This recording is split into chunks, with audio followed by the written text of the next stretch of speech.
Welcome to my channel. Mi hijo y mi nuera me dijeron en la cena familiar: puedes vivir en la miseria, no nos importa. Ellos estaban sentados en la sala que yo pagué, usando ropa que yo compré, comiendo comida que yo proporcioné. Entonces yo sonreí y dije: está bien. Al día siguiente, cancelé 97 pagos automáticos, y observé el lujo de ellos acabarse completamente en pocas semanas. Pero déjenme contarles cómo llegué a ese momento, porque nadie toma una decisión así de la nada. Nadie cancela la vida de sus propios hijos, sin una razón que te rompa el alma primero. Todo comenzó hace 3 años, cuando mi hijo Marcelo apareció en la puerta de mi departamento con esa cara de angustia que no le veía desde la adolescencia. Ángela estaba detrás de él, con los brazos cruzados sobre su blusa de marca y esa expresión de superioridad que yo todavía no entendía completamente, pero que pronto aprendería a reconocer como su estado natural. Yo tenía 67 años en ese entonces. Acababa de jubilarme después de 42 años trabajando en empresas de limpieza, levantándome a las 4 de la mañana cada día, regresando a casa con las rodillas hinchadas y la espalda destrozada. Mi esposo había muerto 2 años atrás, y yo vivía sola en un departamento pequeño pero digno en el centro de la ciudad, sostenida por mi pensión y el seguro de vida que él dejó. «Mamá, necesitamos tu ayuda», dijo Marcelo esa tarde, y yo sentí ese reflejo maternal activarse dentro de mi pecho como siempre lo había hecho desde que él nació 44 años atrás. Los hice pasar. Le serví café en mis tazas viejas pero limpias. Me senté frente a ellos en mi sofá gastado, el mismo que había comprado cuando Marcelo era adolescente y que nunca había tenido dinero para reemplazar. «¿Qué sucede, hijo?», pregunté, aunque algo dentro de mí ya sabía que lo que vendría no sería una simple visita familiar. Marcelo miró al suelo, incapaz de sostenerme la mirada. «Perdimos el departamento. El dueño nos está sacando porque subió la renta y no podemos pagarla. Tenemos 2 semanas para irnos y no tenemos dinero para el depósito de otro lugar». Ángela intervino inmediatamente, con esa voz suave y manipuladora que yo llegaría a conocer también. «Rita, sabemos que tú tienes ese dinero ahorrado. El seguro de vida de tu esposo que nunca has tocado. Solo necesitamos un préstamo temporal. Te lo devolveremos en 6 meses, te lo juramos». Yo tenía $50,000 ahorrados. $50,000 que representaban 42 años de trabajo brutal, de sacrificios, de no comprarme ropa nueva, de no salir a comer, de guardar cada centavo pensando en tener una vejez tranquila. Ese dinero era mi colchón, mi seguridad, mi única garantía de que no terminaría mis días dependiendo de nadie. «Es que ese dinero es para emergencias», dije con cuidado, sintiendo ya la presión de lo que se venía. «¿Y esto qué es, mamá?», respondió Marcelo, levantando la voz por primera vez. «¿No es una emergencia que tu hijo se quede en la calle? ¿Qué clase de madre eres?». Esa frase cayó sobre mí como un balde de agua helada. «¿Qué clase de madre eres?». Las palabras que usaría contra mí durante los siguientes 3 años cada vez que yo dudara, cada vez que yo tratara de poner un límite, cada vez que yo intentara decir que no. Les di $20,000. $20,000 para el depósito y los primeros meses de renta de un departamento en una zona cara de la ciudad, mucho mejor que donde yo vivía. «Solo 6 meses», me prometieron. «En 6 meses te devolvemos todo». Pasaron 6 meses. No hubo devolución. Pasó 1 año. Nada. Cuando yo mencionaba el tema, Marcelo desviaba la conversación o Ángela inventaba una nueva crisis que hacía imposible que me pagaran justo en ese momento. Pero las peticiones no pararon. Al contrario, se multiplicaron como si ese primer préstamo hubiera abierto una compuerta que ya nunca podría cerrarse. «Mamá, necesitamos ayuda con el supermercado este mes. Tuvimos gastos inesperados». Yo pagué $400 de supermercado. «Mamá, el carro se averió. Necesitamos $3,000 urgentes para el taller o Ángela no puede ir a trabajar». Yo pagué los $3,000. Una semana después los vi estrenando un carro nuevo. El arreglo había sido el enganche de un vehículo que yo nunca hubiera podido comprarme. «Mamá, necesitamos que nos autorices en tu tarjeta de crédito. Solo para emergencias».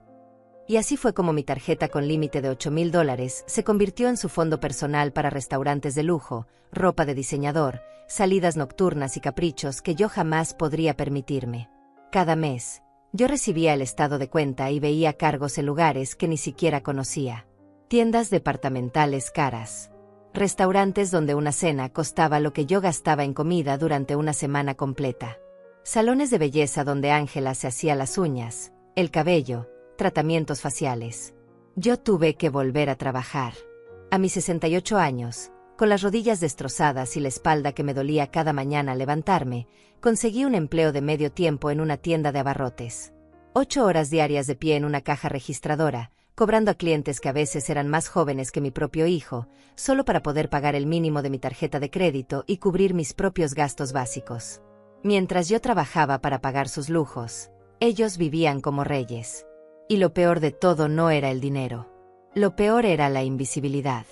Cuando yo llegaba a su departamento con las bolsas del supermercado que yo había pagado, ellos ni siquiera volteaban a verme. Yo entraba con mis manos arrugadas cargando las compras pesadas, las acomodaba en su alacena, llenaba su refrigerador, y me iba. Como un fantasma útil. Como un servicio de entrega sin derecho a propina ni a un gracias sincero. Gracias, mamá, murmuraba Marcelo a veces, sin despegar los ojos de la televisión de 65 pulgadas que yo les había comprado 6 meses atrás. Ángela ni siquiera decía gracias. Solo abría el refrigerador después de que yo terminaba de acomodar todo, revisaba con expresión crítica, y se quejaba si había comprado la marca equivocada de yogurt o si las manzanas no estaban lo suficientemente brillantes. Rita, ya te dije que a mí no me gusta esta marca de leche, decía con ese tono de fastidio, como si yo fuera una empleada doméstica incompetente. La próxima vez trae la orgánica, ¿sí? Es solo un poco más cara. Un poco más cara significaba el doble de precio.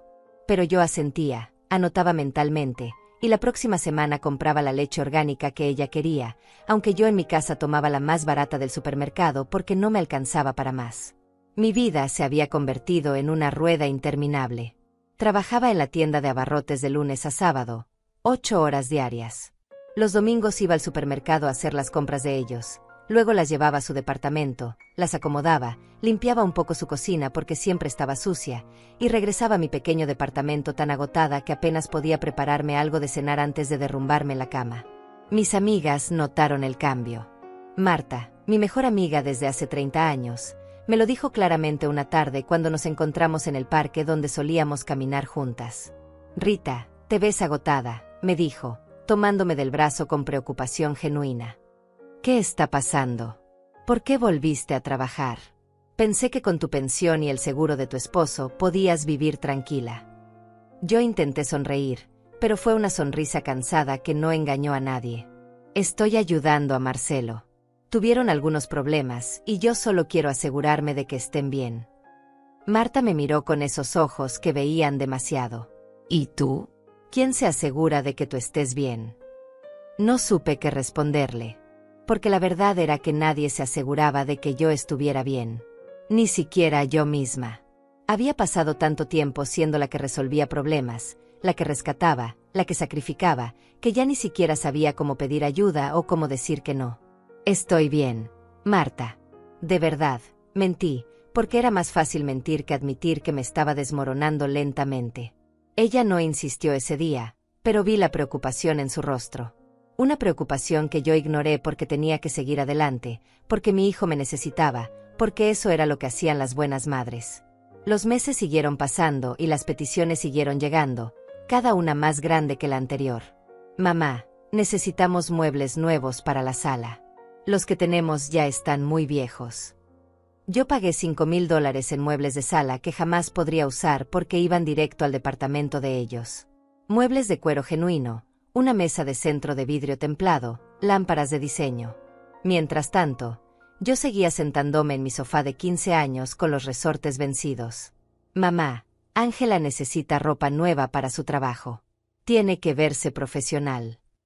Yo les di mi tarjeta de crédito y ellos gastaron $2,000 en un solo día. $2,000 en ropa que Ángela usaría para ir a su trabajo de medio tiempo en una oficina, mientras yo seguía usando los mismos 3 pantalones y 4 blusas que rotaba cada semana porque no tenía dinero para comprarme nada nuevo. Mamá, queremos cambiar el televisor. Este ya es muy pequeño y antiguo. El televisor que yo les había comprado tenía apenas 2 años, pero no era lo suficientemente grande para ellos. Yo pagué $1,800 por uno de 65 pulgadas con tecnología 4K que ni siquiera entendía qué significaba. Yo en mi departamento tenía uno de 32 pulgadas que compré usado hace 7 años. Y cada vez que yo pagaba algo, cada vez que yo les daba dinero, ellos lo recibían como si fuera su derecho natural. Sin gratitud. Sin reconocimiento. Como si yo fuera simplemente una fuente inagotable de recursos puesta en el mundo para servirles. Un día, mientras acomodaba sus compras en su cocina, encontré un sobre con estados de cuenta bancarios que ellos habían dejado sobre la mesa. No era mi intención fisgar, pero el sobre estaba abierto y mis ojos cayeron sobre los números sin querer. Tenían $43,000 ahorrados. $43,000 en su cuenta de ahorros. Me quedé paralizada mirando ese papel. $43,000. Mientras yo trabajaba 8 horas diarias a mis casi 70 años para pagarle sus caprichos, ellos tenían casi la misma cantidad de dinero que yo tenía cuando empezó todo esto. Dinero que estaban guardando para ellos mientras me exprimían hasta la última gota. Sentí que el piso se movía bajo mis pies. Sentí náuseas. Sentí una rabia que nunca antes había experimentado, pero que se apagó casi inmediatamente bajo el peso de la justificación que mi mente creó automáticamente. Quizás ese dinero era para emergencias. Quizás lo estaban ahorrando para algo importante. Quizás yo estaba malinterpretando las cosas. Volví a poner el papel donde estaba y terminé de acomodar las compras en silencio, con las manos temblando. Esa noche, en mi departamento, me senté en mi viejo sofá y lloré por primera vez en años. Lloré por mi esposo que ya no estaba para aconsejarme. Lloré por la mujer fuerte que yo solía ser y que de alguna manera había perdido en el camino. Lloré por mis rodillas que dolían tanto que apenas podía caminar algunos días. Lloré por mi cuenta bancaria que cada mes estaba más vacía. Lloré por mi dignidad que había intercambiado por migajas de atención de un hijo que ya ni siquiera me miraba a los ojos. Pero al día siguiente me levanté, me puse el uniforme de la tienda, y seguí adelante. Porque eso era lo que yo hacía. Seguir adelante. Aguantar. Sacrificarme. Hasta que llegó esa cena familiar. Esa cena que cambiaría todo. Era un domingo por la tarde. Yo había pasado toda la mañana cocinando en su cocina.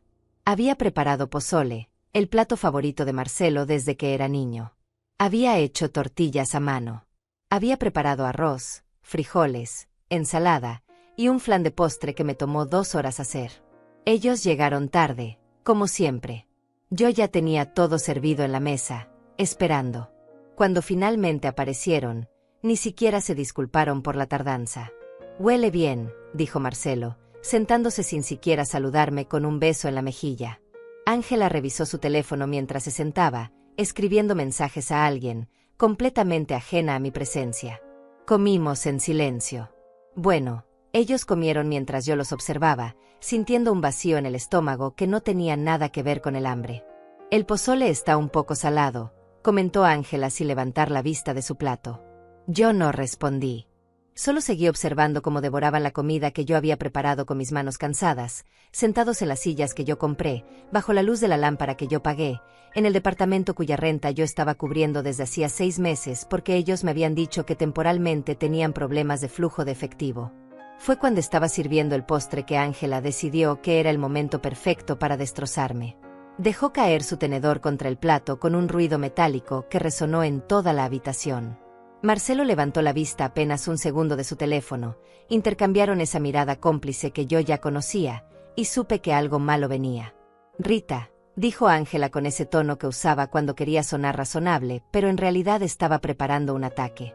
«Necesitamos hablar sobre tu situación». Dejé la bandeja del flan sobre la mesa con cuidado, sintiendo como un frío extraño me recorría la columna vertebral. «¿Mi situación?», pregunté, aunque algo dentro de mí ya sabía exactamente a dónde iba esta conversación. «Sí, tu situación económica», continuó ella, recostándose en la silla como si estuviera en una junta de negocios y no en una cena familiar. «Marcelo y yo hemos estado hablando mucho últimamente. Tú sabes que nosotros tenemos nuestros propios gastos, nuestras propias metas, nuestros propios planes de futuro». Miré a mi hijo esperando que él dijera algo, que al menos tuviera la decencia de hablar directamente conmigo. Pero Marcelo solo miraba su teléfono, dejando que su esposa hiciera el trabajo sucio como siempre.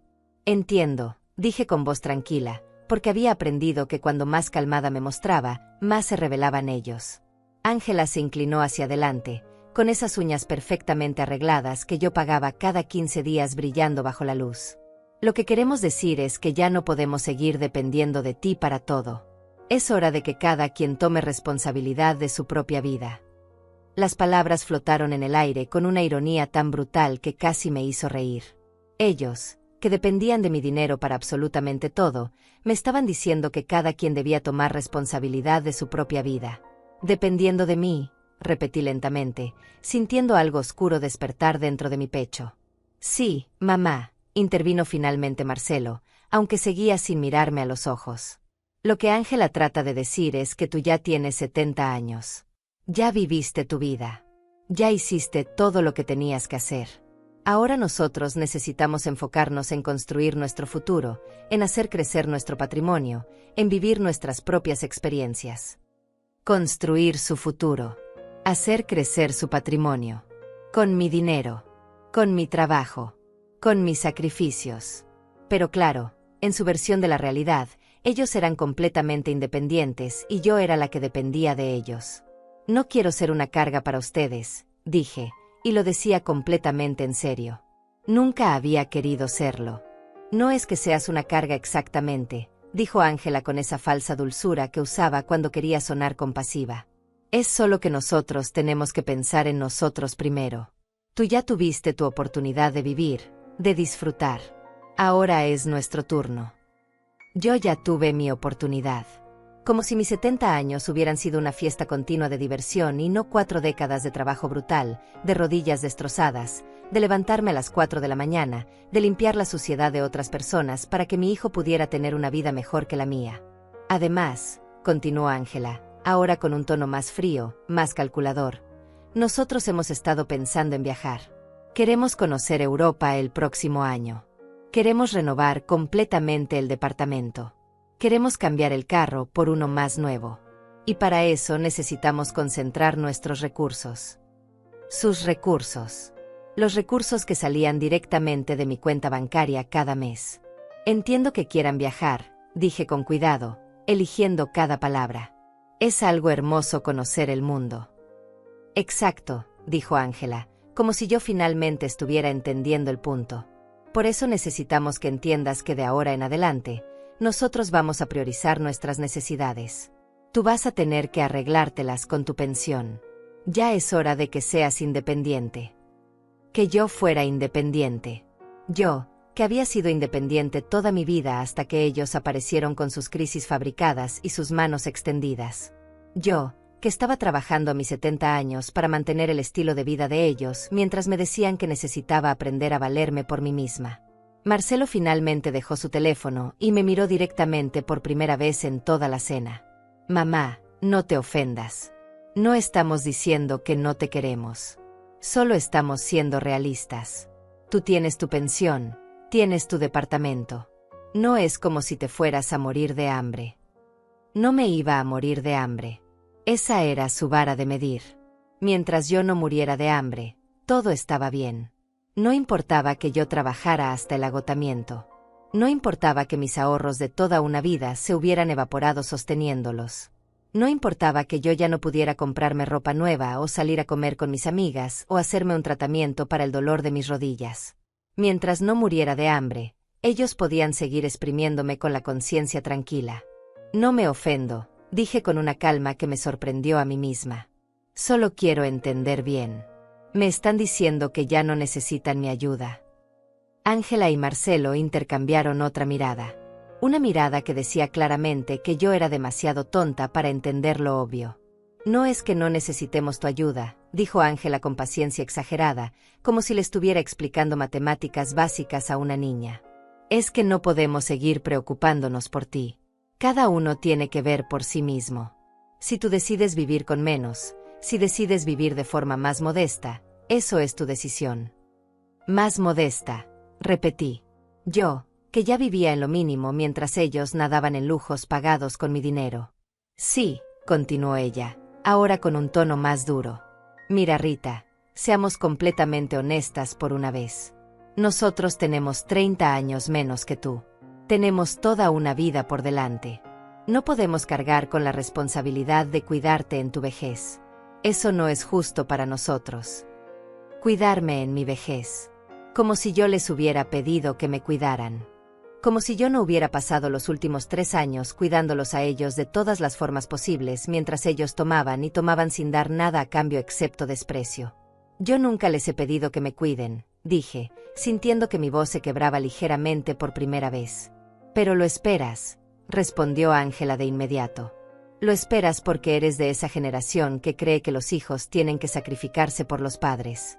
Pero nosotros no pensamos así. Nosotros creemos en vivir nuestra propia vida, en cumplir nuestros propios sueños. Nuestros propios sueños. Financiados completamente por mi pesadilla. Marcelo se aclaró la garganta, incómodo por primera vez en toda la conversación.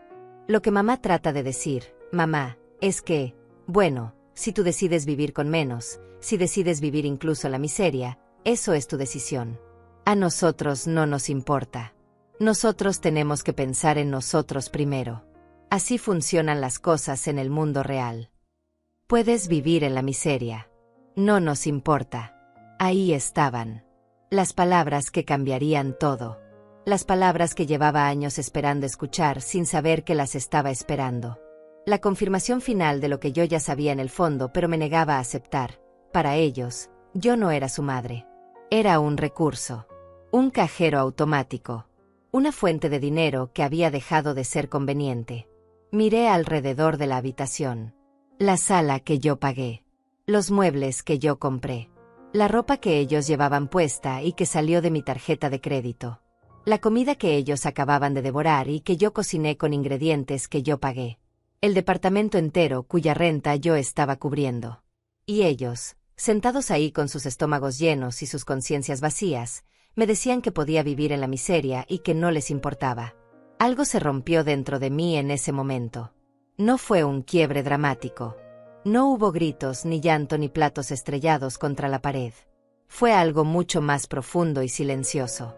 Fue el último hilo de esperanza que había estado sosteniendo durante 3 años, creyendo que algún día ellos despertarían, que algún día verían todo lo que yo había hecho, que algún día me mirarían con gratitud y amor genuino.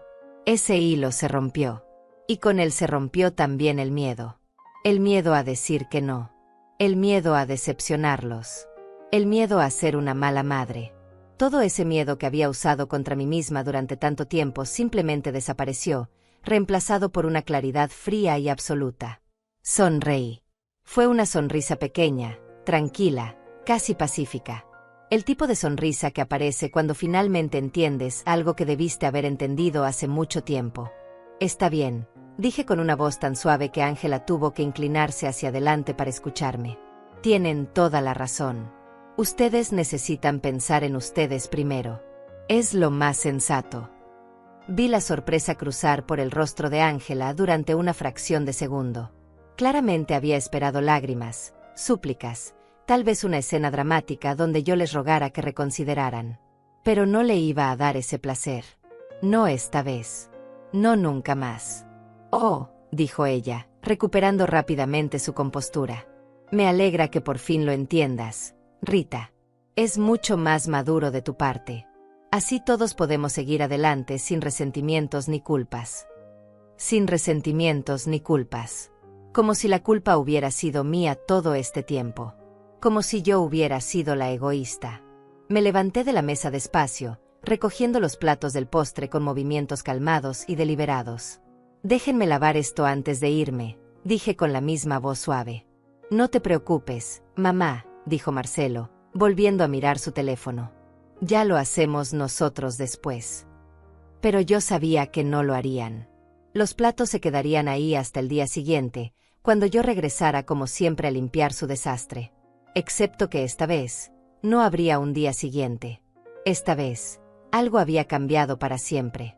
Lavé los platos en silencio mientras ellos se movían a la sala a ver televisión. Los escuchaba reír de algo en la pantalla, completamente ajenos al terremoto que acababa de ocurrir dentro de mí. Para ellos, esto había sido solo otra conversación incómoda pero necesaria. Para mí, había sido el final de una era. Sequé mis manos en el trapo de cocina, un trapo que yo había comprado en un paquete de 6 hace 2 meses, y me quité el delantal. Lo doblé con cuidado y lo dejé sobre la barra de la cocina. Sería la última vez que lo usaría en este departamento. Me voy, anuncié desde la cocina. Está bien, mamá, respondió Marcelo sin voltear a verme. Maneja con cuidado. Ángela ni siquiera respondió. Estaba demasiado concentrada en su teléfono, probablemente enviando mensajes a sus amigas sobre sus planes de viaje a Europa. Europa que ella visitaría con el dinero que debería estar en mi cuenta de ahorros. Tomé mi bolso y salí del departamento cerrando la puerta con suavidad. No di un portazo. No necesitaba hacerlo. El ruido que importaba ya había ocurrido dentro de mi cabeza, donde algo finalmente había despertado después de años de hibernación forzada. Bajé las escaleras despacio, mis rodillas protestando con cada escalón. Cuando llegué a mi carro, un sedán viejo de 15 años que apenas funcionaba pero que era todo lo que podía permitirme, me senté en el asiento del conductor y me quedé ahí en silencio por varios minutos. No lloré. Ya no me quedaban lágrimas para ellos. En su lugar, sentí algo diferente creciendo en mi pecho. No era rabia exactamente, aunque había rabia ahí. No era tristeza, aunque la tristeza estaba presente. Era determinación. Era claridad. Era la decisión fría y calculada de que esto se terminaba ahora. Saqué mi teléfono del bolso y marqué el número de Marta. Ella contestó al segundo timbrazo. Rita, ¿qué pasó? ¿Estás bien? Preguntó inmediatamente, porque después de 30 años de amistad, ella podía leer mi estado de ánimo incluso a través del teléfono. Marta, necesito que vengas a mi casa. Ahora. Por favor, dije con voz firme. Voy para allá, respondió sin hacer más preguntas. Conduje a mi departamento con las manos firmes en el volante, la mente funcionando con una claridad que no había experimentado en años. Cada semáforo, cada calle, cada vuelta me acercaba no solo a mi casa sino a una decisión que ya estaba completamente formada en mi cabeza. Cuando llegué, Marta ya estaba esperándome en la puerta de mi edificio. Me vio bajar del carro y supo inmediatamente que algo importante había pasado. Me abrazó sin decir nada, y ese abrazo silencioso fue más reconfortante que 1000 palabras. Subimos a mi departamento y preparé café. Nos sentamos en mi viejo sofá con los resortes vencidos, y finalmente hablé. Me dijeron que puedo vivir en la miseria y que no les importa, dije sin preámbulo, sin contexto, porque no lo necesitaba. Marta sabía exactamente de quiénes hablaba. Vi cómo su rostro se transformaba de confusión a incredulidad y finalmente a indignación pura. ¿Qué? Exclamó. Marcelo te dijo eso. Marcelo y Ángela. Los dos. Sentados en la sala que yo pagué, usando ropa que yo compré, después de comer comida que yo cociné con ingredientes que yo pagué. Marta puso su taza de café sobre la mesita con más fuerza de la necesaria. Rita, por favor dime que ya no vas a seguir dándoles dinero. Por favor dime que esto fue la gota que derramó el vaso. La miré directamente a los ojos. Es peor que eso, Marta. Es mucho peor. Y necesito tu ayuda. Durante la siguiente hora, le conté todo. No solo lo que había pasado esa noche, sino todo lo que había estado callando durante 3 años. Le conté sobre los $20,000 que nunca me devolvieron. Le conté sobre mi tarjeta de crédito que ellos usaban como si fuera suya. Le conté sobre el supermercado semanal, los muebles, el carro, la ropa, los restaurantes caros. Le conté que tuve que volver a trabajar a mis casi 70 años para poder sostener sus lujos mientras me trataban como invisible. Y le conté sobre los $43,000 que vi en su estado de cuenta. Los $43,000 que ellos tenían ahorrados mientras me dejaban trabajar hasta el agotamiento pagando sus caprichos. Marta escuchó todo en silencio, su expresión volviéndose más oscura con cada revelación. Cuando terminé, ella estaba temblando de rabia. Rita, dijo con voz controlada pero llena de furia, ¿tú tienes idea de cuánto dinero les has dado en estos 3 años? Negué con la cabeza. Nunca lo calculé. Tenía miedo de saberlo. Pues vamos a calcularlo ahora mismo, dijo Marta, levantándose del sofá. Trae tus estados de cuenta. Todos. De los últimos 3 años. Fui a mi pequeño escritorio donde guardaba mis papeles. Tenía una carpeta con todos mis estados de cuenta bancarios y de tarjeta de crédito, organizados por mes. Nunca los había revisado con atención porque dolía demasiado ver cómo mi dinero desaparecía mes tras mes. Los extendimos sobre la mesa del comedor y comenzamos a revisar. Marta tenía su calculadora del teléfono en la mano, y yo iba señalando cada cargo que había hecho para ellos. Supermercado, $400, decía yo, y Marta sumaba. Restaurante, $230. Tienda departamental, $1,500. Gasolinera, $150. Salón de belleza, $300.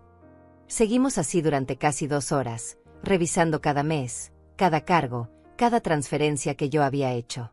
Con cada número que sumábamos, yo sentía algo crecer dentro de mí. No era solo rabia. Era reconocimiento. Era ver en números fríos y concretos la magnitud del abuso que había estado sufriendo. Cuando finalmente terminamos, Marta me mostró la pantalla de su teléfono con el total. Me quedé mirando esos números sin poder respirar. $187,000, dijo Marta con voz temblorosa. Rita, en 3 años les has dado $187,000. Sentí que el piso se movía bajo mis pies. $187,000. Casi todo lo que tenía ahorrado de toda una vida de trabajo. Todo el seguro de vida de mi esposo. Todo lo que yo había guardado pensando en tener una vejez digna, en poder pagar medicinas si me enfermaba, en tener un colchón de seguridad. $187,000, repetí en voz alta, necesitando escuchar las palabras para que se sintieran reales. Dios mío, Marta. $187,000. Marta tomó mis manos entre las suyas. Rita, mírame. Esto no es tu culpa. Ellos te manipularon. Te usaron. Y ahora te dicen que puedes vivir en la miseria y que no les importa después de haberte robado casi $200,000. No me robaron, dije automáticamente, porque todavía había una parte de mí que quería defenderlos. Yo les di el dinero. Yo decidí ayudarlos. ¿Ayudarlos? La voz de Marta subió de volumen. Rita, ayudar es darle a alguien lo que necesita para sobrevivir. Esto fue explotación. Ellos tienen $43,000 ahorrados. No te necesitaban. Te usaron. Las palabras cayeron sobre mí como piedras, cada una de ellas verdadera y dolorosa. Marta tenía razón. Yo lo sabía. Pero admitirlo significaba aceptar que mi hijo, el niño que yo parí, el niño por el que sacrifiqué todo, me había visto como nada más que una fuente de dinero. No sé qué hacer, admití finalmente, sintiendo el peso de 70 años de vida sobre mis hombros. Marta se levantó y comenzó a caminar de un lado a otro de mi pequeña sala, pensando. Primero, necesitamos saber exactamente cuántos pagos automáticos tienes configurados. ¿Tienes idea? Negué con la cabeza. Muchos. Empezó con 1 o 2. Pero cada vez que ellos necesitaban algo nuevo, yo configuraba otro pago automático para que no tuvieran que pedirme cada mes. Era más fácil así. Más fácil para ellos, murmuró Marta con amargura. Está bien. Vamos a entrar a tu banca en línea y vamos a hacer una lista. Todos y cada uno de los pagos automáticos que estás haciendo. Me senté frente a mi vieja laptop y abrí la página del banco. Mis manos temblaban mientras escribía mi contraseña. Cuando entramos a la sección de pagos automáticos, lo que vi me dejó sin aliento. La pantalla mostraba página tras página de pagos programados. Algunos eran mensuales, otros semanales, algunos hasta diarios. Marta tomó un cuaderno y comenzó a anotar cada uno mientras yo los iba leyendo en voz alta. Renta del departamento de ellos, $1,800 mensuales. Supermercado automático, $500 semanales. Netflix, HBO, Disney Plus, Spotify Premium. Seguro del carro de Marcelo. Gasolina, tarjeta prepagada, $200 semanales. Gimnasio de Ángela, $120 mensuales. Salón de belleza de Ángela, $300 cada 15 días. Pagos mínimos de 3 tarjetas de crédito a nombre mío, pero que ellos usan. Servicio de internet y cable. Electricidad y agua del departamento de ellos. Membresía de Amazon Prime. Suscripción a revistas digitales. Seguro médico complementario para Marcelo. La lista seguía y seguía.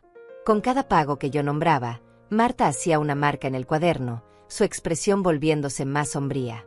Había pagos que yo ni siquiera recordaba haber configurado. Cosas que ellos habían agregado usando mi información bancaria. Cuando terminamos de revisar todo, Marta contó las marcas en el cuaderno. Me miró con ojos muy abiertos. Rita, dijo con voz entrecortada. Tienes 97 pagos automáticos configurados. 97. Me quedé mirándola sin poder procesar el número. No puede ser. Cuenta tú misma, dijo ella, pasándome el cuaderno. Lo hice. Conté cada marca, cada línea, cada pago que salía de mi cuenta bancaria automáticamente. 97. 97 formas diferentes en las que yo estaba financiando la vida de lujo de mi hijo y mi nuera mientras ellos me decían que podía vivir en la miseria. Algunos son pequeños, dije débilmente, todavía tratando de encontrar una forma de que esto no fuera tan terrible como parecía. El Netflix son solo $15. Rita, Marta me tomó de los hombros y me obligó a mirarla. Escúchame bien. Cada mes, solo en pagos automáticos, les estás dando más de $5,200. Eso sin contar las veces que te piden dinero extra para emergencias o cuando usan tu tarjeta de crédito para sus compras. Tu pensión es de $2,300 al mes. ¿Cómo has estado sobreviviendo? Trabajo en la tienda, dije en voz baja. Gano $1,000 al mes allí. Y he estado usando mis ahorros para cubrir la diferencia. Tus ahorros que ya casi no existen, completó Marta. Rita, a este paso, en menos de un año vas a quedarte completamente sin dinero. Vas a perder tu departamento. No vas a poder pagar tus propias medicinas. ¿Y sabes qué va a pasar cuando eso ocurra? No respondí porque sabía la respuesta y dolía demasiado decirla en voz alta. Ellos no van a ayudarte, dijo Marta con dureza deliberada. Te lo dijeron esta noche. Puedes vivir en la miseria y no les importa. Cuando ya no tengas nada que darles, te van a dejar tirada como un trapo usado. Las lágrimas finalmente vinieron, pero no eran lágrimas de tristeza. Eran lágrimas de rabia, de reconocimiento, de años de negación que finalmente se rompían bajo el peso de la verdad. ¿Qué hago, Marta?, pregunté, limpiándome las lágrimas con el dorso de la mano. ¿Qué puedo hacer? Marta se sentó a mi lado y me habló con una voz firme y clara. Mañana vamos al banco. Mañana cancelas cada uno de esos 97 pagos automáticos. Cada uno. Sin avisarles. Sin explicarles. Sin darles oportunidad de manipularte otra vez. Pero van a quedarse sin nada de un día para otro, protesté, porque incluso después de todo, incluso sabiendo lo que me habían hecho, yo todavía me preocupaba por ellos. Ellos tienen $43,000 ahorrados, Rita, me recordó Marta con paciencia. No se van a morir. No se van a quedar en la calle. Van a tener que usar su propio dinero por primera vez en 3 años. Van a tener que vivir con sus propios recursos como adultos normales. Marcelo va a odiarme, dije, y esas palabras dolieron más de lo que esperaba. Marcelo ya no te ve, Rita, respondió Marta con suavidad pero con honestidad brutal. No te ve como su madre. Te ve como un recurso. Y cuando un recurso se agota, se descarta. Eso es exactamente lo que te dijeron esta noche. Ya no eres útil para ellos, así que te están descartando. ¿Por qué sigues protegiéndolos? No tenía respuesta para eso. O tal vez la tenía, pero no quería admitirla. Porque admitir que mi hijo no me amaba, que tal vez nunca me había amado realmente sino solo por lo que yo podía darle, era destrozar la imagen que había construido de él durante 45 años. Tengo miedo, confesé finalmente. Lo sé, dijo Marta, abrazándome. Pero Rita, escúchame. Si no haces esto ahora, si sigues permitiendo que te usen, en un año vas a estar en la calle de verdad. No es una exageración. Tus números no mienten. Te estás quedando sin dinero. Y cuando eso pase, ¿quién va a cuidar de ti? Porque ellos ya te dijeron que no les importa. Pasamos el resto de la noche hablando. Marta me ayudó a hacer un plan. Primero, íbamos a ir al banco a primera hora de la mañana. Cancelaríamos todos los pagos automáticos. Luego, bloquearíamos todas las tarjetas adicionales que estaban a nombre de ellos. Después, yo cambiaría mi contraseña del banco y todas mis contraseñas en línea. No les avises, me advirtió Marta. Si les avisas, Van a venir con lágrimas y promesas y te van a manipular de nuevo. Hazlo primero. Deja que se enteren cuando sus tarjetas sean rechazadas y sus servicios se empiecen a cortarse. Es cruel, dije. No más cruel que decirle a tu madre de 70 años que puede vivir en la miseria mientras gasta su dinero en lujos, respondió Marta sin vacilar. Esa noche casi no dormí. Me quedé despierta mirando el techo, pensando en todo lo que había pasado, en todo lo que estaba por venir. Pensé en el niño que Marcelo había sido, el niño dulce que me abrazaba y me decía que me amaba. Me pregunté en qué momento ese niño había desaparecido, reemplazado por este hombre que me miraba con ojos fríos y calculadores. A las 6 de la mañana me levanté, me bañé y me vestí con cuidado. Elegí un pantalón negro y una blusa blanca, ropa simple pero digna. Me miré al espejo y vi a una mujer de 70 años con arrugas ganadas honestamente, con ojos cansados pero que todavía tenían un brillo de determinación. No era la misma mujer que había entrado a ese departamento la noche anterior. Algo fundamental había cambiado. Marta llegó a las 8 en punto, puntual como siempre. Llevaba 2 cafés en vasos desechables y una expresión de apoyo inquebrantable. ¿Lista?, me preguntó, extendiéndome uno de los cafés. Lista, respondí, y lo decía en serio. El banco abría a las 9. Llegamos 15 minutos antes y esperamos en el estacionamiento. Marta repasó conmigo el plan una vez más. Entramos. Pides hablar con un ejecutivo de cuentas. Les dices que necesitas cancelar todos tus pagos automáticos y bloquear todas las tarjetas adicionales. Si te preguntan por qué, solo dices que es una decisión personal. No necesitas justificarte. ¿Y si me hacen sentir mal? ¿Y si me dicen que mis beneficiarios van a quedar afectados? Pregunté, porque conocía el poder de la culpa sobre mí. Entonces me miras a mí y yo te recuerdo que tus beneficiarios te dijeron anoche que puedes vivir en la miseria y que no les importa, respondió Marta con firmeza. Cuando el banco abrió sus puertas, entramos juntas. El aire acondicionado me golpeó en la cara, dándome una sensación de claridad fría. Me acerqué al escritorio de recepción y pedí hablar con un ejecutivo de cuentas. Nos hicieron esperar 10 minutos. 10 minutos durante los cuales mi mente trató de convencerme de dar marcha atrás 1000 veces. 10 minutos en los que imaginé la cara de Marcelo cuando descubriera lo que había hecho. 10 minutos en los que la culpa trató de ahogarme. Pero cada vez que sentía que me debilitaba, miraba a Marta y ella me asentía con la cabeza, recordándome por qué estaba aquí. Finalmente nos llamaron. El ejecutivo de cuentas era un hombre joven, tal vez de 35 años, con traje gris y sonrisa profesional. Buenos días, señora López. ¿En qué puedo ayudarla hoy? Necesito cancelar todos mis pagos automáticos, dije con voz firme. Todos. Sin excepción. El ejecutivo parpadeó sorprendido. ¿Todos? Señora López, veo aquí que usted tiene 97 pagos automáticos configurados. ¿Está segura de que quiere cancelar todos? Completamente segura. Esto puede afectar a sus beneficiarios, advirtió con tono preocupado. Servicios que tienen configurados pueden cortarse, pagos de renta pueden atrasarse. Lo sé, dije con calma. Es exactamente lo que quiero. El ejecutivo me miró con una mezcla de confusión y curiosidad, pero fue profesional. Muy bien. Esto va a tomar aproximadamente 1 hora.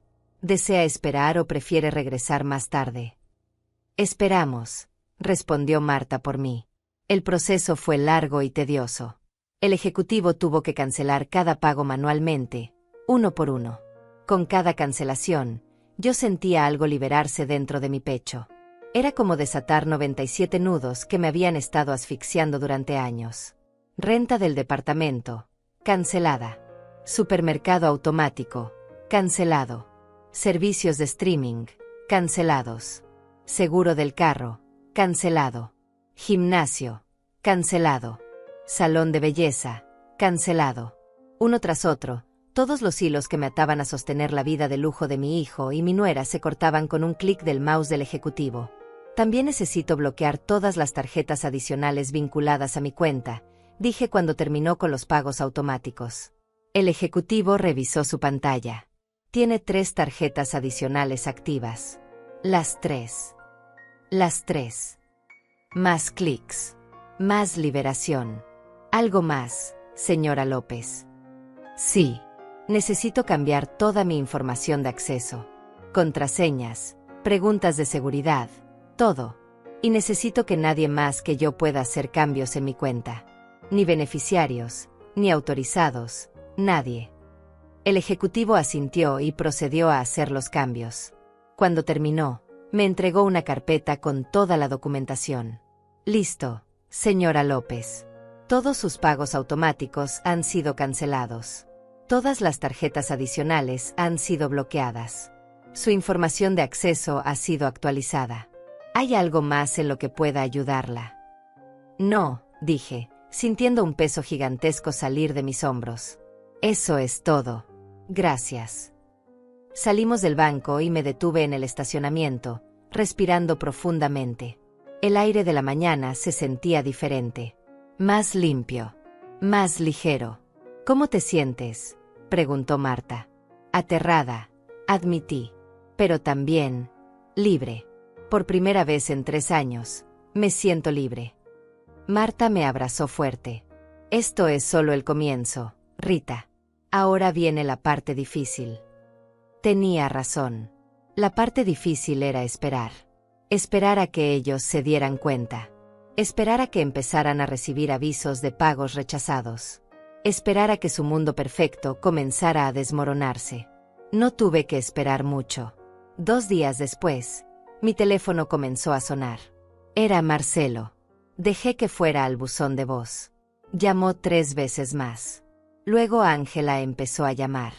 Luego mensajes de texto empezaron a llenar mi pantalla. Mamá, hay un problema con la renta. Llámame urgente. Rita. Mi tarjeta fue rechazada en el supermercado. ¿Qué pasó? Mamá, contesta el teléfono. Rita, esto no es gracioso. Necesitamos hablar ya. Ignoré cada mensaje, cada llamada. Marta había venido a quedarse conmigo durante estos días, sabiendo que yo necesitaría apoyo para no ceder ante la presión. No contestes, me recordaba cada vez que mi teléfono sonaba.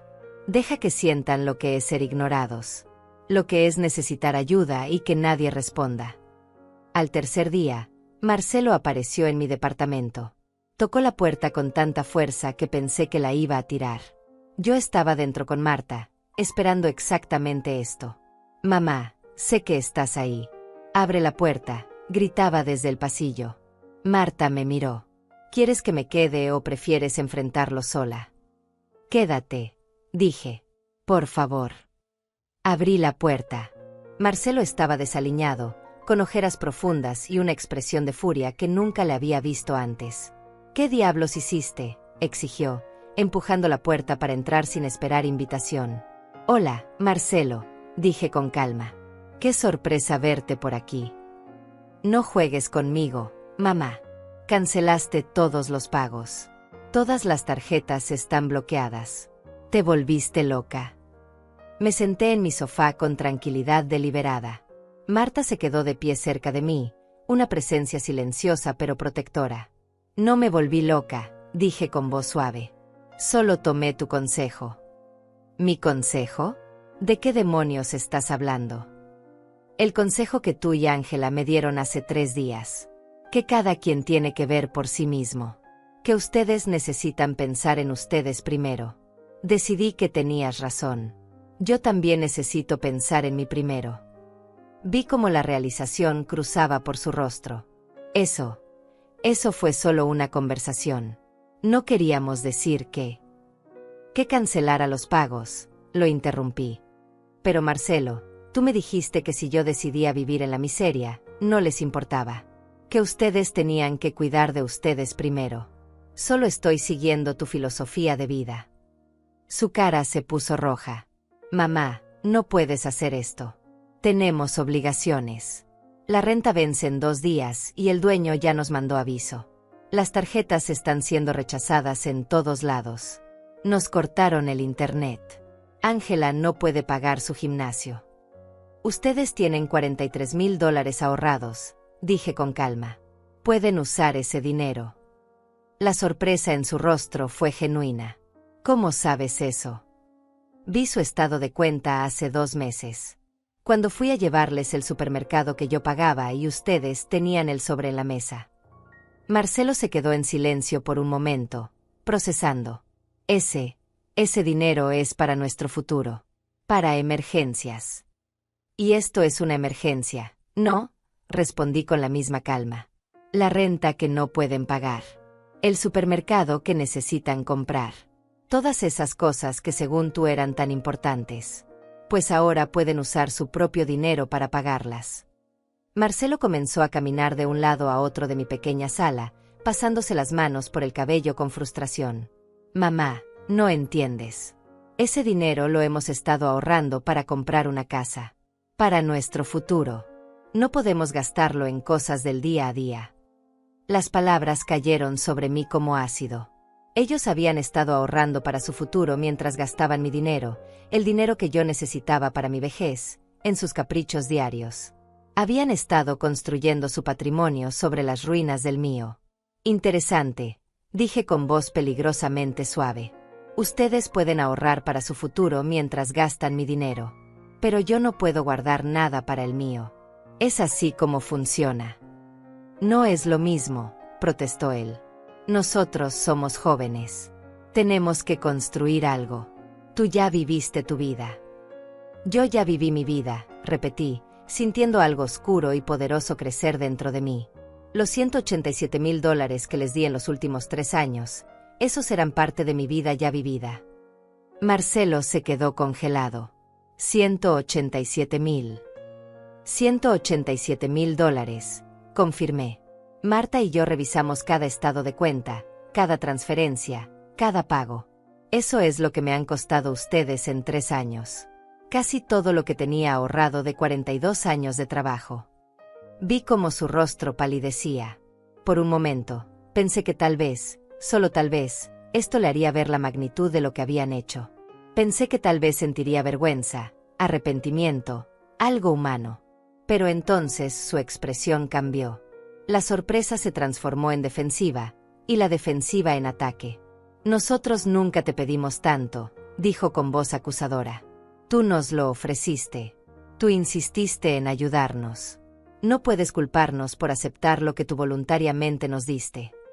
Sentí como si me hubiera dado una bofetada física. ¿Nunca me pidieron tanto?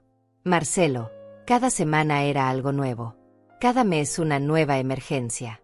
Y cada vez que yo dudaba, tú me decías qué clase de madre era yo si dejaba que mi hijo sufriera. Porque es verdad, respondió él, levantando la voz. Una madre de verdad ayuda a sus hijos. Una madre de verdad se sacrifica. Pero tú ahora decides ser egoísta, y nosotros somos los malos. Marta dio un paso adelante, su voz cortante como cuchillo. Marcelo, tu madre trabajó 42 años limpiando la mugre de otras personas para que tú pudieras tener una educación. Vendió su anillo de matrimonio para pagar tu último año de universidad. Y ahora, a sus 70 años, ha estado trabajando en una tienda de abarrotes para poder seguir pagando tus lujos mientras tú y tu esposa tienen $43,000 guardados. Y tienes el descaro de llamarla egoísta. Marcelo la fulminó con la mirada. Esto no es tu asunto, Marta. Se convirtió en mi asunto cuando vi a mi mejor amiga de 30 años destruirse por un hijo malagradecido, respondió Marta sin retroceder. Cuando la vi llorar porque no tenía dinero para comprarse sus medicinas mientras tú andabas con ropa de marca que ella pagó. Mamá, dijo Marcelo, ignorando a Marta y volviendo a mirarme. Si esto es por lo que dijimos el otro día, fue solo una conversación estresada. No lo dijimos en serio. Tú sabes que te queremos. ¿Me quieren? Pregunté con suavidad. Marcelo, ¿cuándo fue la última vez que me preguntaste cómo estaba? ¿Cuándo fue la última vez que me llamaste sin necesitar algo? ¿Cuándo fue la última vez que me miraste como a tu madre y no como a un banco?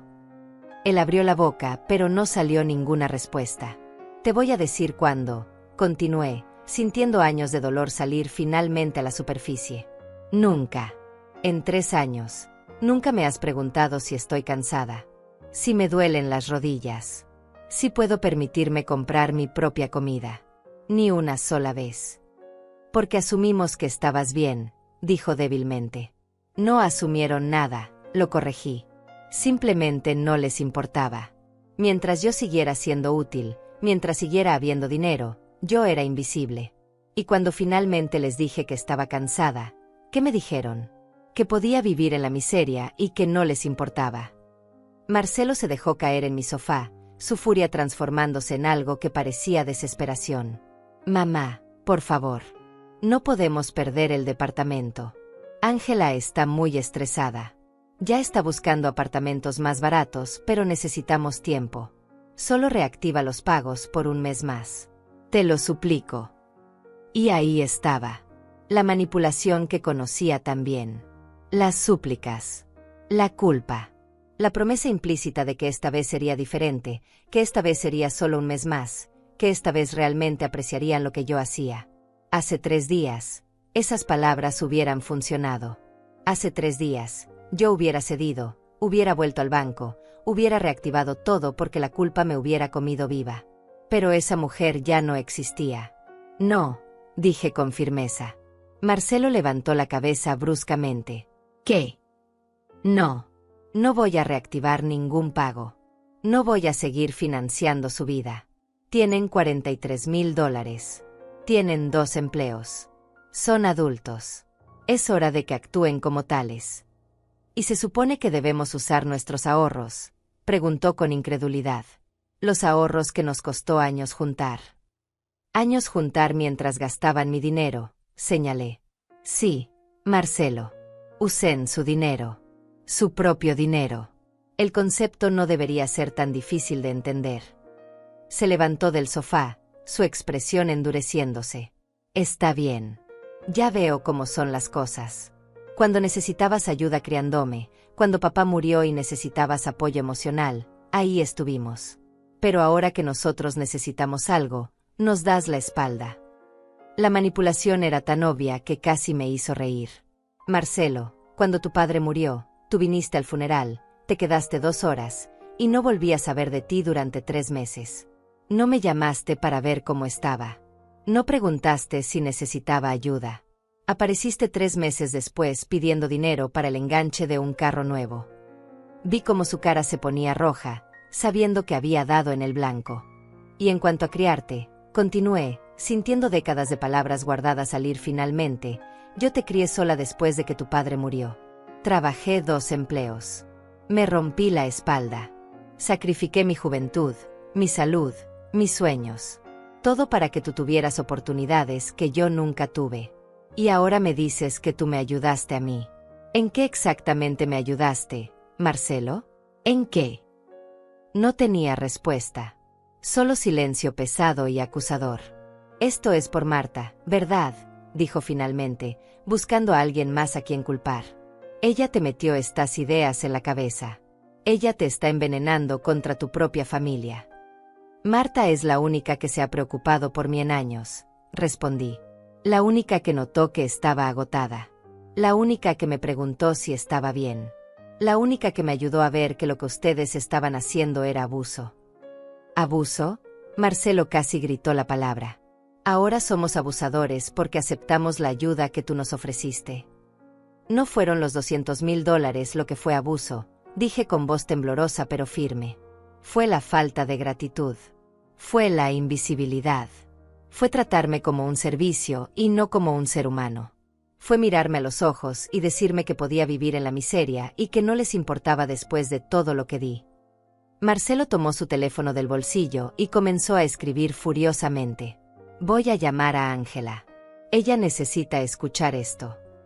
Llámala si quieres, dije con calma. No cambia nada. Marcelo habló con Ángela por teléfono en voz baja pero agitada, caminando hacia la puerta de mi departamento. Después de unos minutos, colgó y me miró con ojos llenos de algo que parecía odio genuino. Ángela dice que eres una vieja amargada que está celosa de nuestra felicidad, dijo con veneno en cada palabra. Dice que siempre supiste que eras una madre tóxica y manipuladora, y que por eso papá probablemente se alegró de morirse para escapar de ti. Las palabras quedaron suspendidas en el aire como un veneno visible. Sentí como si me hubieran arrancado el aire de los pulmones. Marta dejó escapar un grito ahogado de indignación, pero yo simplemente me quedé mirando a mi hijo, este hombre que salió de mi cuerpo, que alimenté, que cuidé cuando estaba enfermo, que consolé cuando tuvo pesadillas. Y en ese momento, algo dentro de mí murió. No fue doloroso. Fue liberador. Sal de mi casa, dije con una voz tan fría que hasta yo misma me sorprendí. Mamá, yo no. Sal de mi casa ahora, repetí, levantándome del sofá. Y no vuelvas. No me llames. No me escribas. No vuelvas a aparecer en mi puerta. Se acabó. Marcelo. Todo. Se acabó. Vi algo pasar por su rostro, tal vez el reconocimiento de que había cruzado una línea que no se podía descruzar. Pero era demasiado tarde. Años demasiado tarde. Bien, dijo finalmente. Si así lo quieres. Pero no vengas llorando cuando estés sola y enferma y no tengas a nadie. No vengas buscando a tu familia cuando realmente nos necesites. Mi familia, repetí con una risa amarga. Marcelo, hace años que no tengo familia. Solo tenía un hijo que me veía como cajero automático y una nuera que me despreciaba. Voy a estar mejor sola que acompañada de gente que me odia. Él se fue dando un portazo que hizo temblar las paredes de mi pequeño departamento. Cuando el sonido se desvaneció, me quedé de pie en medio de la sala, temblando pero no de miedo. De alivio. Marta me abrazó y esta vez sí lloré. Lloré por el hijo que perdí, o que tal vez nunca tuve. Lloré por los años que desperdicié esperando algo que nunca iba a llegar. Lloré por la madre que fui y la mujer que había olvidado ser. Pero también lloré de liberación. Los días siguientes fueron difíciles. Mi teléfono no paraba de sonar con llamadas de números desconocidos. Mensajes de Ángela oscilaban entre súplicas desesperadas y amenazas legales. Rita, por favor, sé razonable. Piensa en tu nieto futuro. Si no reactivas los pagos, vamos a demandarte por abandono de familia. Eres una mujer cruel y amargada. Vas a morir sola. Bloqueé todos los números. Cambié mi número de teléfono y solo se lo di a Marta y a otras 2 amigas cercanas. Una semana después de la confrontación, recibí una llamada del propietario del departamento donde vivían Marcelo y Ángela. Había conseguido mi nuevo número a través del banco porque yo había sido la que firmó como garante cuando ellos rentaron el lugar. Señora López, su hijo y su nuera no han pagado la renta. Tengo entendido que usted era quien realizaba los pagos. ¿Qué está pasando? Ya no soy responsable de sus pagos, le dije con firmeza. Cancelen mi nombre como garante.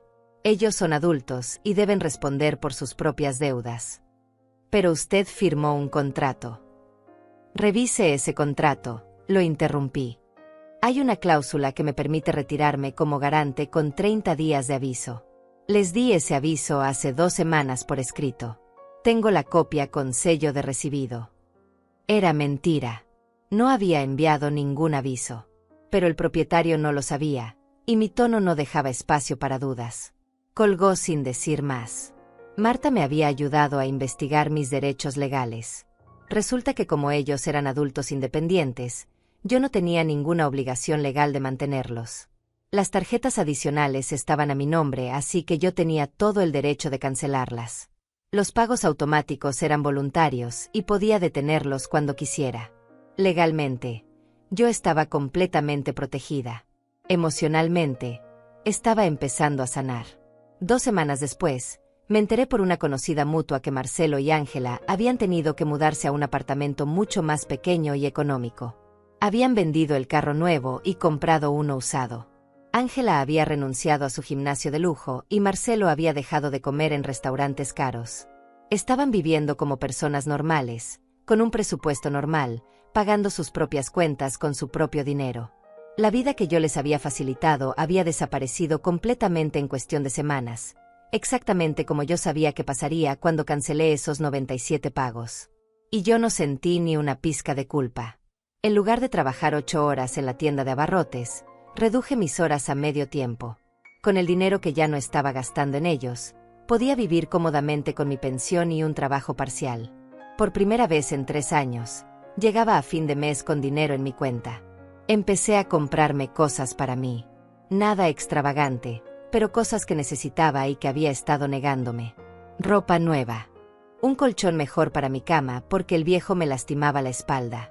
medicinas para mis rodillas que antes no podía pagar, una suscripción al gimnasio para adultos mayores donde podía hacer ejercicio suave en la alberca. Volví a salir con mis amigas. Cenas simples en restaurantes modestos, pero pagadas con mi propio dinero sin la presión de estar financiando la vida de lujo de otras personas. Marta, Rosa y Carmela se convirtieron en mi verdadera familia, las mujeres que realmente se preocupaban por mí. Un mes después de todo, Marta llegó a mi departamento con una expresión extraña en el rostro. «Rita, tengo que contarte algo», dijo, sentándose en mi nuevo sofá, uno que yo había comprado para mí con mi propio dinero. «¿Qué pasa?» «Vi a Marcelo ayer en el supermercado», dijo con cuidado. Se veía diferente, cansado. Me vio y quiso hablar conmigo. Sentí una punzada en el pecho, pero la ignoré. «¿Y qué te dijo?» Me preguntó por ti, si estabas bien, si estabas enferma, si necesitabas algo. ¿Y qué le dijiste? Le dije la verdad, que estás mejor que nunca, que te ves 10 años más joven, que finalmente estás viviendo tu propia vida. Marta hizo una pausa. Rita, él lloró. Me dijo que cometió un error terrible, que no se dio cuenta de lo que tenía hasta que lo perdió. Me quedé en silencio, procesando la información. Una parte de mí, esa parte maternal que nunca muere completamente, sintió una punzada de dolor por mi hijo llorando en medio del supermercado. Pero otra parte, la parte más sabia que había despertado en estas últimas semanas, sabía que esas lágrimas no eran de arrepentimiento genuino. Eran lágrimas de inconveniencia. Eran lágrimas porque su vida cómoda se había acabado. ¿Qué sientes al escuchar eso?, preguntó Marta con suavidad. Nada, dije honestamente. O tal vez tristeza por el hijo que pude haber tenido pero nunca tuve. Pero no siento el impulso de correr a salvarlo otra vez. Esa mujer murió. Marta sonrió con orgullo. Me alegra oír eso. ¿Te dijo algo más? Sí. Marta dudó un momento. Dijo que Ángela lo dejó, que ella esperaba que él convenciera a su mamá rica de seguir pagando todo, y cuando quedó claro que eso no iba a pasar, ella empacó sus cosas y se fue. Dijo que se dio cuenta de que ella nunca lo amó, solo amó el estilo de vida que tu dinero proporcionaba. La ironía era tan perfecta que casi me hizo reír. Marcelo finalmente había experimentado exactamente lo que me hizo sentir a mí, ser amado no por quien era sino por lo que podía proporcionar, y ser descartado cuando esa fuente se secó. Pobre Marcelo, dije sin ninguna emoción real. Ahora sabe cómo se siente.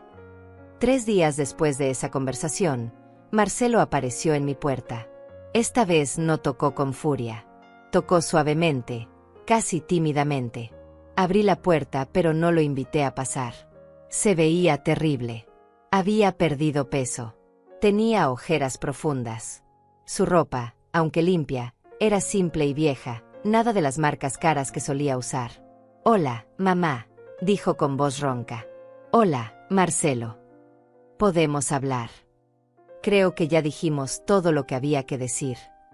Por favor». Sus ojos se llenaron de lágrimas. «Solo dame 5 minutos. 5 minutos y si después quieres que me vaya, me voy y no vuelvo a molestarte». Contra mi mejor juicio, abrí la puerta y lo dejé entrar. No lo invité a sentarse. Nos quedamos de pie en medio de la sala. 5 minutos, dije, cruzando los brazos sobre el pecho. Marcelo respiró profundo, limpiándose las lágrimas con el dorso de la mano. «Mamá, yo no sé ni por dónde empezar. He pasado las últimas semanas pensando en todo. En cada conversación, cada momento, cada cosa que te dije. Esperé en silencio.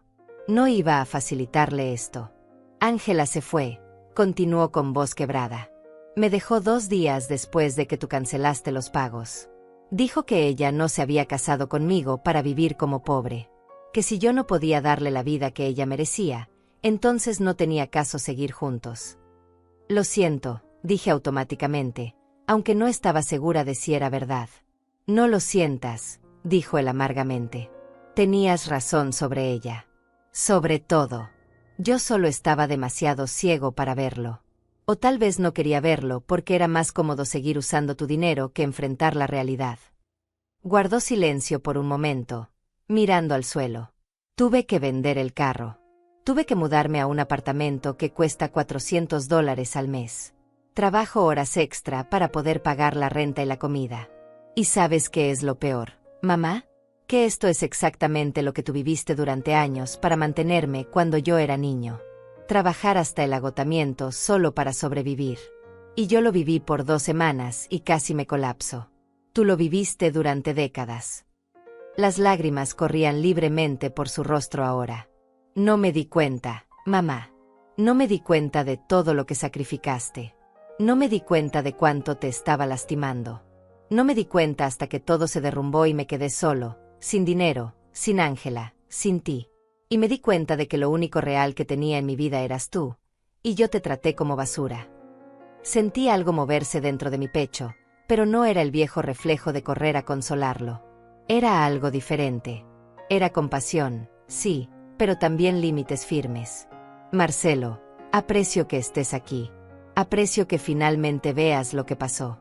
Pero necesito que entiendas algo. Hice una pausa, eligiendo mis palabras con cuidado. No voy a volver a ser tu solución. No voy a volver a sacrificar mi bienestar por el tuyo. Esa versión de mí ya no existe. Lo sé, dijo rápidamente. No vine a pedirte dinero, mamá. Lo juro. Vine porque necesitaba que supieras que lo siento. Que me arrepiento de cada palabra horrible que te dije. Que me arrepiento de haberte tratado como si fueras invisible. Que me arrepiento de no valorarte cuando te tenía. ¿Y qué quieres de mí ahora?, pregunté directamente. Nada, respondió, y por primera vez en años, le creí. Solo quería pedirte perdón. Y decirte que si algún día, tal vez, pudieras perdonarme aunque sea un poco, me gustaría intentar tener una relación real contigo. No una relación de madre que da y hijo que recibe. Una relación de 2 personas que se respetan mutuamente. Me quedé mirándolo por un largo momento.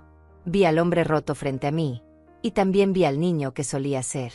Pero más importante, vi a una persona que finalmente, después de todo, estaba aprendiendo lo que significaba ser responsable de sus propias acciones. El perdón no es algo que pueda darte hoy, dije con honestidad. Me lastimaste profundamente, Marcelo. Me usaste. Me hiciste sentir invisible en mi propia vida. Eso no se borra con una disculpa, por sincera que sea. Él asintió.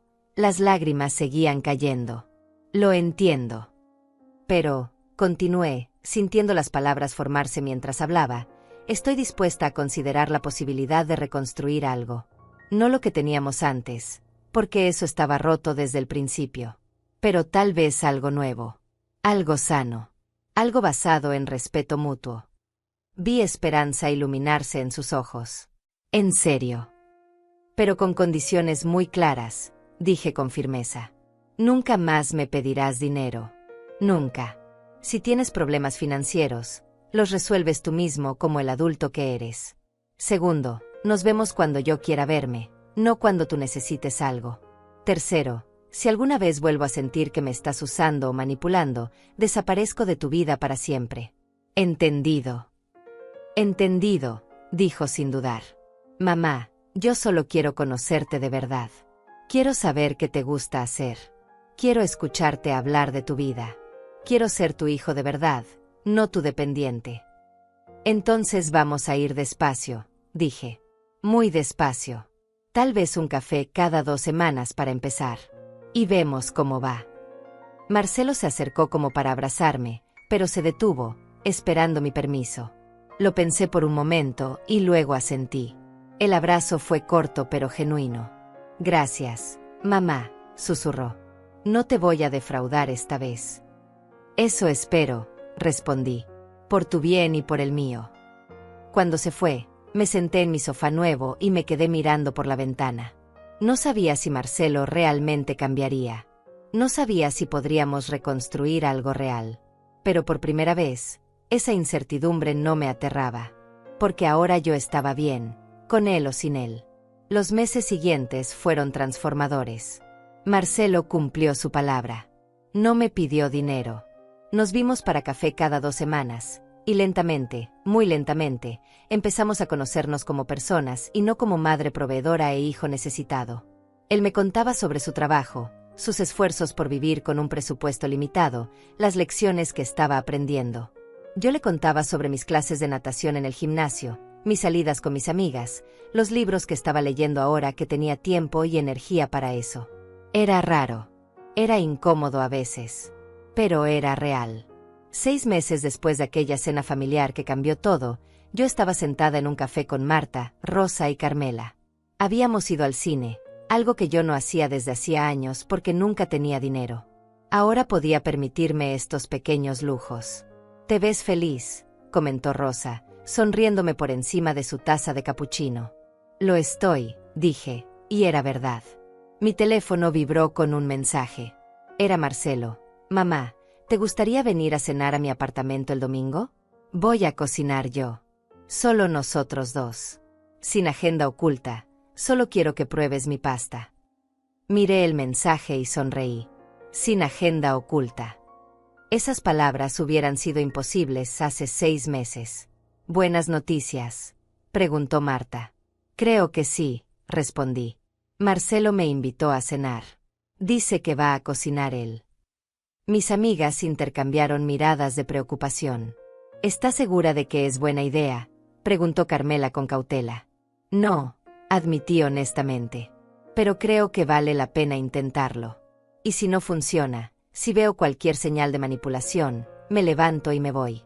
Pero me debo a mí misma darle una oportunidad de ser diferente». Esa noche, en mi departamento, me preparé un té de manzanilla y me senté en mi balcón pequeño que daba a la calle.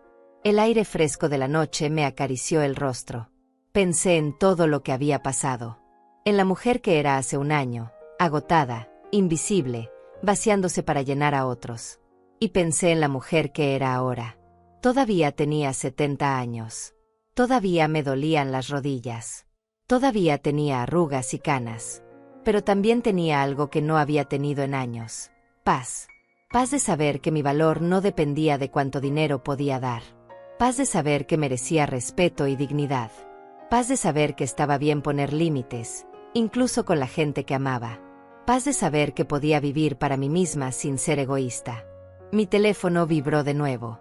Otro mensaje de Marcelo. «Y mamá, solo quiero que sepas que te quiero. No por lo que puedes darme. Solo porque eres mi madre y finalmente estoy aprendiendo a apreciarte». Leí el mensaje 2 veces. Tal vez era genuino. Tal vez no. El tiempo lo diría. Pero ya no era mi trabajo adivinar intenciones o cargar con responsabilidades que no me correspondían. Respondí: «Yo también te quiero, hijo. Nos vemos el domingo». Y luego apagué mi teléfono y seguí disfrutando de mi té, del aire fresco, del silencio tranquilo de mi propia vida. Porque al final, después de 70 años de vivir para otros, después de décadas de sacrificios, después de casi perderme completamente en el proceso de mantener a flote a mi hijo, finalmente había aprendido la lección más importante de todas. No podía cuidar de nadie más si primero no me cuidaba a mí misma. No podía amar sanamente a otros si primero no me amaba a mí misma. Y no podía darles a otros una vida digna si yo misma no estaba viviendo con dignidad. Esa noche, cuando me acosté en mi cama con el colchón nuevo que no me lastimaba la espalda, cerré los ojos y sentí algo que no había sentido en años. Algo simple pero profundo. Sentí que mi vida me pertenecía. Y susurré en la oscuridad de mi habitación, una verdad que había tardado 70 años en aprender. Por fin, después de tantos años cuidando a todos, aprendí a cuidarme a mí misma. Y descubrí que la paz no se encuentra perdonando a quien te lastimó. Se encuentra cuando decides que tu vida vale más que su arrepentimiento. Se encuentra cuando entiendes que amar a alguien no significa destruirte por ellos. Se encuentra cuando aprendes que la palabra no te hace mala persona, te hace una persona completa. Y por primera vez en mi vida, yo era completa. Yo era suficiente. Yo era libre. Y con esa verdad abrazada contra mi corazón, finalmente dormí en paz.